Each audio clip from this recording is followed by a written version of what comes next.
Hello. చెప్పవా. నాకు అసలు మెంటల్ వచ్చేస్తుంది అసలు నాకు. ఎవడన్నా ఏమన్నా అన్నాడా మెల్ల ఇరిసేతాను వచ్చి. ఎకష్టాలు చేయకే. ఇప్పుడు నేను ఊళ్ళో ఉన్నప్పుడు హైదరాబాద్ వెళ్ళక ముందు 4-3 షాపులో ఖాతాలు పెట్టాం, సిగరెట్ షాపులు. నేను రోజుకు ఒక సిగరెట్ 2 సిగరెట్లు తాగితే నువ్వు పెట్లు తాగేవాడివి. ఇప్పుడు ఏమో 15,000 అయింది బిల్లు. వాళ్ళేమో నాకు ఫోన్ చేసి ఈ నెలలో డబ్బులు కట్టకపోతే మీ ఇంటికి వచ్చేస్తాము, మీ ఇంట్లో వాళ్ళతో చెప్తాము అంటున్నారు. నేను నెంబర్ ఇస్తే మీ ఇంటికి రాకపోతే మా ఇంటికి వస్తారా మరి?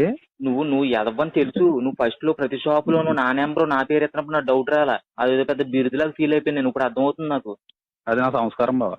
ఏంటి సంస్కారం ఏంటి? ఇప్పుడు ఇంట్లో తెలిసి ఇంట్లో చంపేస్తారు, ఊరంతా అలరైపోద్దిరా. అయిపోయాడు పాపం కుర్రోడు.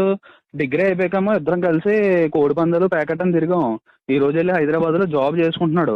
ఊరోళ్ళందరూ మమ్మల్ని మింగుతున్నారు, ఆయన చూసి నేర్చుకోవచ్చు కదా అని. ఓసారి నువ్వు ఎంత పోరంబో కదో తెలిసి అయిపోద్ది కదా అందరికి.